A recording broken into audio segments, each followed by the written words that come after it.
Man, I got a good video for you guys tonight. So check this out. We're going to talk about some of my favorite builds that I've had on my Fox bodies, what those combinations were, and how they made me feel. So I've had a few Fox bodies over the years. I've probably had around, I don't know, maybe 8 to 10. I don't even know. I've honestly never counted. But I want to go over tonight some of my builds that I've had on these cars, what I liked about them, what I didn't like about them. We're going to keep this kind of simple, kind of vague. I can't go into every detail, but we're going to start out with one called the Blue Mica. Now, Blue Mica, I purchased this car back in '98, and it was pretty much bone stock. I drove this thing around everywhere. I used to hot rod it. I used to beat on it a little bit, but it needed more power. At the time, I was pretty young. I didn't have a lot of money, so I was kind of getting used parts here and there from other people. Mainly everything that I got came from some friends of mine there again, the Spivey brothers. So we threw a set of hogged out, ported E7 heads on Blue Mica. Roller rockers, F303 cam, and that was pretty much it for the time being. I think we had an Elderbrock, the old 5.0 intake, you know, the one you had to take the end cap off of and reach up there and get the bolt. So the car had 355 gears, I want to say 24-pound injectors. And believe it or not, man, this thing was fun.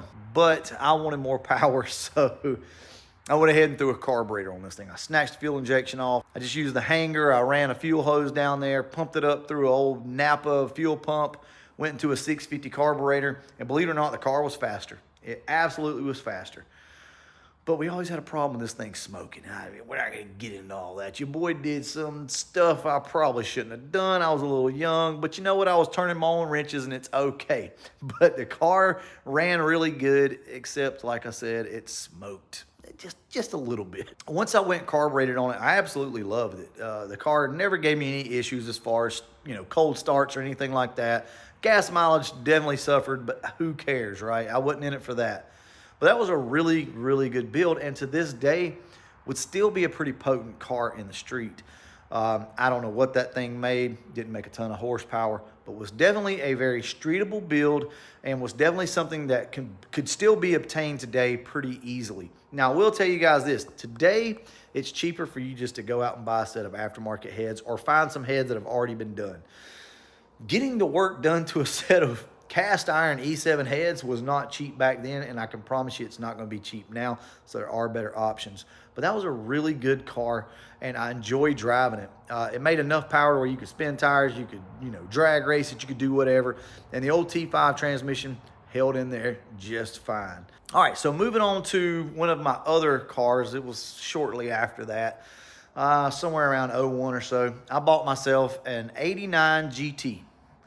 Now, this car had a stock bottom end, had a B303 cam in it. If I'm not mistaken, it had an Elderbrock upper and lower intake and 373 gears, all your little bolt-ons and stuff. That car ran pretty good, but if I had to compare the two, I would still say that I prefer the carbureted version that I had before on that engine over this. So after that, I picked myself up, and I can't even remember the year model. I think it was an 89 LX. Now, this car had multicolor paint on it. I mean, it was a really cool paint job, but it looked like something straight from like 1985 or 86. This thing was well put together. It had like Southside lift bars or something like that. Had a, there again, bone stock motor, but I put a B303 cam in it, and I think we left the intake and all that stock, if I'm not mistaken. Put headers on it. The car had gears, and it had some sticky tires on it. Now, that one actually became my favorite. You might be thinking to yourself, well, why is that? Like, this thing didn't hardly have anything done to it.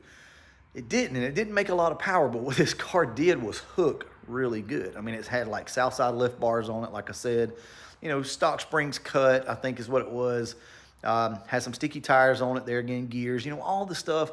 But man, it just worked. It ran so good. Matter of fact, I can tell you that this car went head to head with a 03 Mach 1.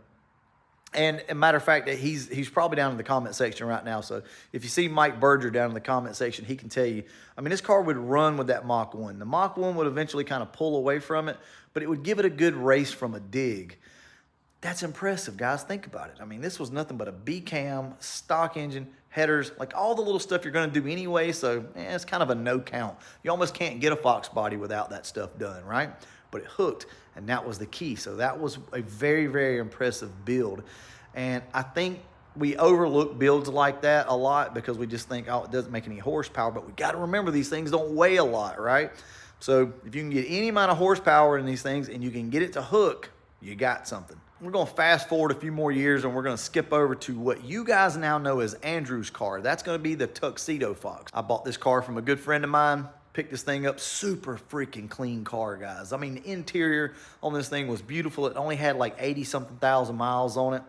All we did was paint this thing and there again, put a B cam in it, some roller rockers, and I don't even think we put gears in it. Yeah, this thing never had any gears or anything, just had exhaust. As far as a street car, something like to daily drive, that was it. I'm not gonna sit here and tell you that that was my favorite build as far as engine wise, right? Car wise, yes, that was still one of my probably top 3 cars. Still, if it had a set of gears in it, guys, that would have been perfect. I used to drive that thing everywhere. I would drive it to Kentucky, which was like 8 hours away from me. I mean, it didn't bother me a bit, man. We would drive this thing all over the place and never have any worries with it. Daily drive it back and forth to work. It looked good. It ran good. Like, that was a really simple setup that there again is somewhat overlooked in the community today. But I'm telling you guys, that setup works. Nothing but a B cam, some exhaust, some roller rockers, something like that. I'm telling you, is still really good. So let's compare the last 2 cars, right? I just told you that I did basically the same thing to this other car, and it was very fun. It was a quick car. The black and gray car, the Tuxedo Fox, was not a fast car at all. But it's the same car as the other one that we just talked about. The other one just had suspension and tires on it, and it had gears. Like, gears make a huge difference. And if you can get this thing to hook, I'm telling you guys, you got a little something. So that was a really good build as well. But there again, it still lacked a little bit, right? We're going to fast forward a lot, and we're going to move over into the Retro Fox now. So we're going to talk about it. Now, the Retro is actually, believe it or not, a very, very simple combination. This car also has a B cam in it. And for the longest time, that's all it had. No gears, no nothing, just a B cam. It was a very fun car to drive. I drove it, matter of fact, 7 hours to Tennessee to Ford Takeover, right? No problems whatsoever out of it. It was a very fun, simple car to just hop in and just go. Well, we decided we were going to go ahead and put a supercharger on it, and that was a game changer. Obviously, the supercharger woke this car up, right? Well, we put a Hartman intake, which is just the upper intake on it, 1.6 roller rockers. We got 373 gears in the car now with 60-pound injectors, and it's been tuned, okay? That car is just as streetable as it ever was, but it's got more power. I absolutely love driving that car. It drives and rides so good that I'm probably going to have to put that car at number 2. That is a combination, guys, that is a freaking winner. You take a good NA build, something that's streetable, that you enjoy driving, and throw a little supercharger on it. Nothing crazy. We're not talking this level of supercharger. This is a T trim. That's an S trim on that car, and it works flawlessly. And I recommend that if you guys already like what you got, but you just want a little more power, throw a supercharger on top of what you got, and it's just going to enhance what it already is. So I'm going to say that was number 2 for me as far as builds go. Let's move over into the Calypso here. All right, so the Calypso was next up. Oh boy, I'm not even going to go through all the different iterations of this car, but I will tell you that one of the combinations that we had was stock bottom end, stock block setup on this car with a Trick Flow stage 1 camshaft, 410 gears, and an AOD with a Explorer upper and lower intake, 24-pound injectors. Guys, that was fun.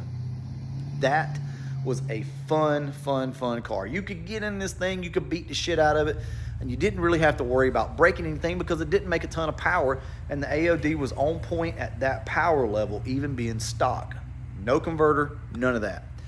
I loved driving it, but to be honest with you, I wanted a little bit more power. So we put a dark block, 347.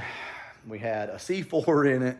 Now we're back to, actually this car has a TKX 5-speed in it now with, you know, the situation with the rear end. It's got a spool in it, and I'm not the biggest fan of that. And it's got a turbo on it now. If I had to pick between the 2 builds, I enjoyed the other build better than this. Now, it's not because of the horsepower difference. That has nothing to do with it.